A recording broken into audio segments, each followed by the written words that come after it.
प्राथमिक स्तर की शिक्षक भर्ती में बीएड अभ्यर्थियों की एलिजिबिलिटी एक दलदल के समान हो चुका है। जितना इसमें से निकलने का प्रयास किया जा रहा है उतना ही ये दलदल इस मामले को अपनी तरफ खींच रही है। जैसा कि आपको ज्ञात होगा, क्लैरिफिकेशन एप्लीकेशन दायर किया जा चुका है माननीय सुप्रीम कोर्ट में 3 राज्यों के द्वारा, जिसमें राजस्थान से संबंधित जो श्री देवेश शर्मा जी का याचिका था जो कि सुप्रीम कोर्ट से 11 अगस्त 2023 को निस्तारित हुआ था, वो क्लेरिफिकेशन के लिए, दूसरा वेस्ट बंगाल से और तीसरा उत्तर प्रदेश की 69,000 शिक्षकों की भर्ती से मामला गया हुआ है सुप्रीम कोर्ट में। अब जो क्लेरिफिकेशन एप्लीकेशन दायर किया गया है उसमें प्रेयर ये किया गया है कि ऑनरेबल सुप्रीम कोर्ट ये क्लेरिफाई करे कि ये फैसला कि बीएड अमान्य होगा प्राथमिक में वो कब से प्रभावी माना जाएगा।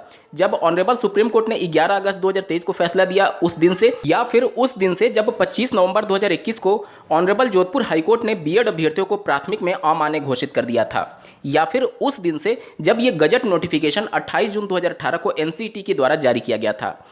हालांकि भूतलक्षी फैसले बहुत कम देखने को मिलते हैं। जब भी कोई कोर्ट फैसला देती है तो वो भविष्य के लिए प्रभावी माना जाता है, लेकिन इसका एक कंडीशन भी है।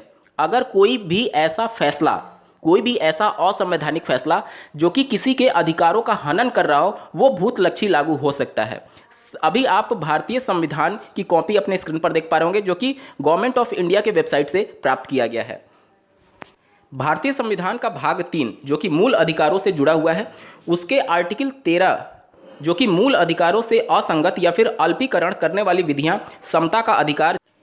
स्क्रीन पर आप आर्टिकल 13 के सब आर्टिकल 2 को ध्यान से पढ़िएगा। लिखा यह गया है कि राज्य ऐसी कोई विधि नहीं बनाएगा जो इस भाग द्वारा प्रदत्त अधिकारों को छीनती है या फिर न्यूनतम करती है, और इस खंड के उल्लंघन में बनाई गई प्रत्येक विधि उल्लंघन की मात्रा तक शून्य होगी। इसका मतलब ये हुआ कि कोई भी एक ऐसा गजट कानून नहीं जारी किया जा सकता जो कि किसी के मौलिक अधिकारों का उल्लंघन करता है, और अगर वो ऐसा कानून बनाया गया है तो वो तब से शून्य माना जाएगा जब से वो एग्जिस्टेंस में आया था। यानी कि भूतलक्षी फैसला इस कंडीशन में लागू किया जा सकता है अगर किसी के मौलिक अधिकारों का हनन हो रहा है।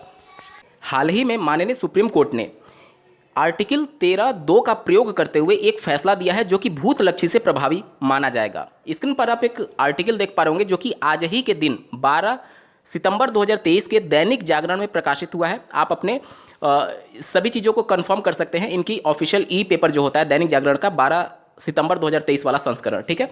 इसमें देखिए एक न्यूज आर्टिकल प्रकाशित हुआ है, भ्रष्ट अधिकारियों को अब नहीं मिल सकेगा कानून का कवच।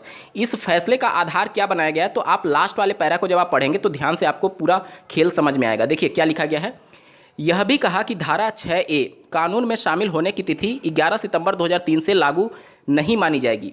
ये जो ये कानून है, किसी एक्ट की बात की जा रही है, उसके बारे में बात की जा रही है। इसी पैरा के आप आगे पढ़िए। कोर्ट ने फैसले में कहा कि पूर्व में तय की जा चुकी कानूनी स्थितियों को देखते हुए यह स्पष्ट है कि जब किसी कानून को संविधान के भाग 3 जो कि मौलिक अधिकार का उल्लंघन बताते हुए रद्द किया जाता है तो वह कानून संविधान के अनुच्छेद 13(2) को देखते हुए अपनी शुरुआत से ही शून्य और अस्तित्वहीन माना जाता है।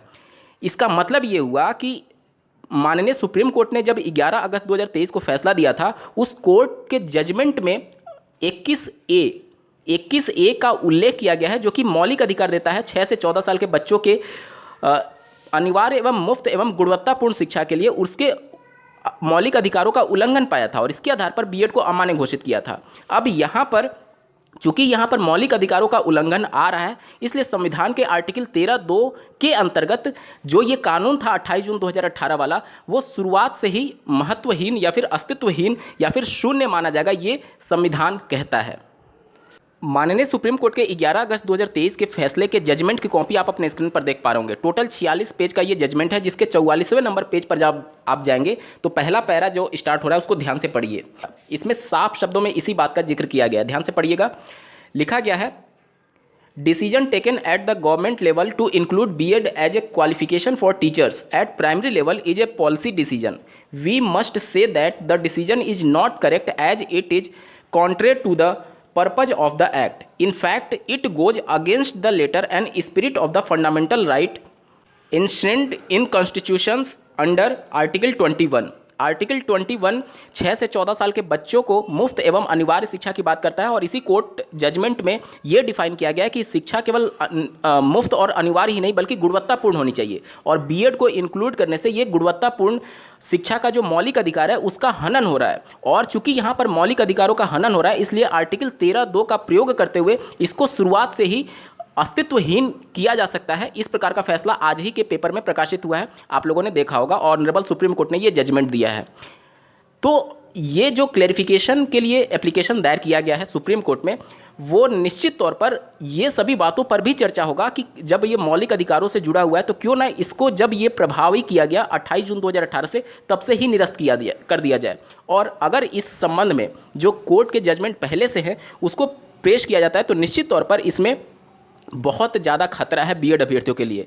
और ये मैं शुरुआत में दलदल इसीलिए बोला था क्योंकि पहली बार जब श्री देवेश शर्मा जी वाला केस राजस्थान से जुड़ा हुआ था तब ये मामला केवल राजस्थान से जुड़ा हुआ था। उसके बाद से जब वहाँ के ऑनरेबल जोधपुर हाईकोर्ट ने उनके अगेंस्ट में फैसला दिया तो ये अनकॉन्स्टिट्यूशनल हो गया 28 जून 2018 वाला फैसला। इसके अगेंस्ट में श्री देवेश शर्मा जी जब सुप्रीम कोर्ट में जाते हैं तो ऑनरेबल सुप्रीम कोर्ट का जो जजमेंट है वो जोधपुर हाईकोर्ट के जजमेंट से एक कदम आगे बढ़ करके मौलिक अधिकारों का हनन बताता है। तो आप सोच सकते हैं कि अगली बार जब ये क्लैरिफिकेशन वाले मामले पर चर्चा हो रही होगी तो ये आर्टिकल 13(2) का भी वहाँ पर चर्चा होगा। यानी कि अभी जो ये मामला अभी से प्रभावी होने वाला है, निश्चित तौर पर अगर इन सभी बातों पर चर्चा हुआ तो 28 जून 2018 से ये प्रभावी अगर होता है तो जितनी आज तक भर्तियाँ हुई हैं, चाहे आप उत्तर प्रदेश की बात कर लीजिए, पश्चिम बंगाल की बात कर लीजिए, उत्तराखंड की बात कर लीजिए, हिमाचल प्रदेश की बात कर लीजिए, इसके अलावा छत्तीसगढ़ की बात कर लीजिए, बिहार की बात कर लीजिए, सभी भर्तियाँ अनकॉन्स्टिट्यूशनल हो जाएंगी, असंवैधानिक हो जाएंगी बीएड अभ्यर्थियों को शामिल करने की वजह से।